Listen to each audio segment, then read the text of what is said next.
Little work, little play, I'm gonna slay today, and nothing can stand in my way. We're all just here in the same grind, trying to get by. Look at that.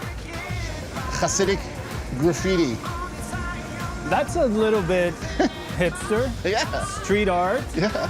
See that graffiti over there? Yes. So you had a lot of hipsters moving into the community here in Williamsburg, but there was a lot of tension, as you can imagine. But I noticed there was one thing that united us, Hasid and hipsters, the facial hair, the beard. So I made an event called Unite the Beards. We made a logo, half the face was Hasidic, half the face was hipster, and we gave out t-shirts with that logo, and on the back it said, open your mind. Hasid and hipster, not as different as you think. And then once I started that thing, I started, hey, let's open up the doors of our community. Before I know it, people from all around the world, instead of going to Ellis Island and Statue of Liberty, they were coming behind the usually very closed doors of Hasidic Brooklyn.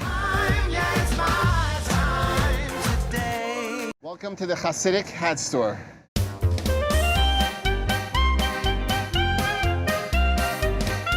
Is he a bar mitzvah boy? He's 13. He's 13. So when I was 13, it's a big thrill. You get to come here and you get to wear one of these black hats. You get to hang out with Mr. Rodder. Yeah, that's the best part. Sometimes I don't even need a hat. I'll come in and buy one anyway. Just to hang out with Mr. Rodder. I'm so curious to see how you would look in a hat.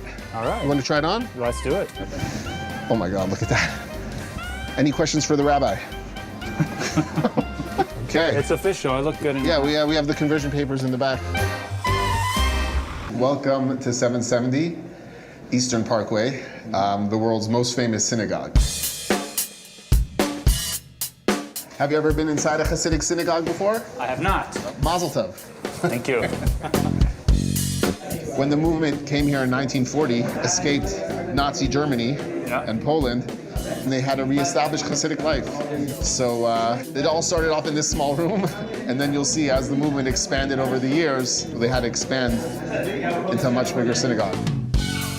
When I was a child, I was born in 47. Wow. So I remember this synagogue when it ever first came out in the 50s, early 50s. I was a little boy running around. Only a few boys then was after the war, and not many survivors. So we were a small group of boys. How much of the life you guys live today is authentic to its roots, and how much evolved since 1940, since this place started? We embrace technology here because we view any means of technology as a way of connecting and spreading the good word and about purpose and uniting the world. So it's pretty much very strong to its roots, but obviously there's certain elements which have evolved, primarily in the technological range.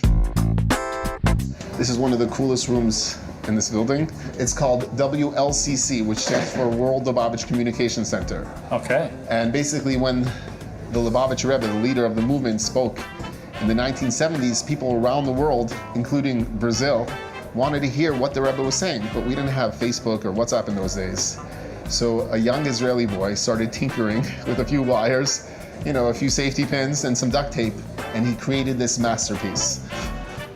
Here is the rabbi himself, Wow. Rabbi Chaim Baruch Halberstam, and he'll show you What around. an honor. Thank you. Through telephones, people had hookups and they were able to listen live. Coming from someone who is awful with technology, I'm in awe of your skills. The Torah teaches us to use our head logically. And once you had things logically, everything is possible. Look, and here he is. This is a picture taken back. This one's in 1977. There's the rabbi sitting in the same chair. He hasn't moved in almost 50 years. You look even more handsome now.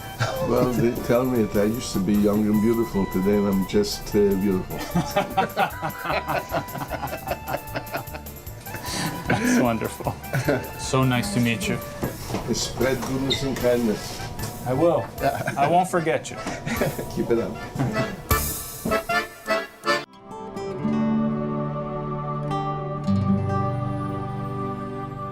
Every religion has, a place that is considered the epicenter of that community.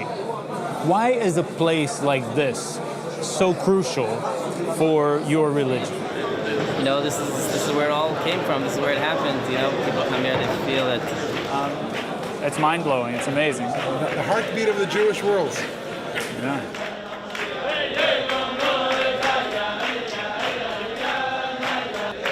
We're actually taught in the holy books that kedusha le'zazam imkaima, that holiness never leaves a place. This is where the Lubavitcher Rebbe, the most famous, popular Jewish leader of the 20th century, for decades sat here and taught us this philosophy about going out to the world and spreading through acts of goodness and kindness and uniting and welcoming people. So once it happened here, that shows that this place now became a beacon of light because there's holiness in this room.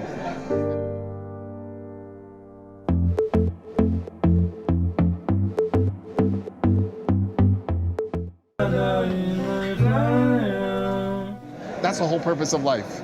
Going beyond the dress, going beyond the food, going beyond the music, going beyond the culture. That's really irrelevant. It's us, like what's happening right now.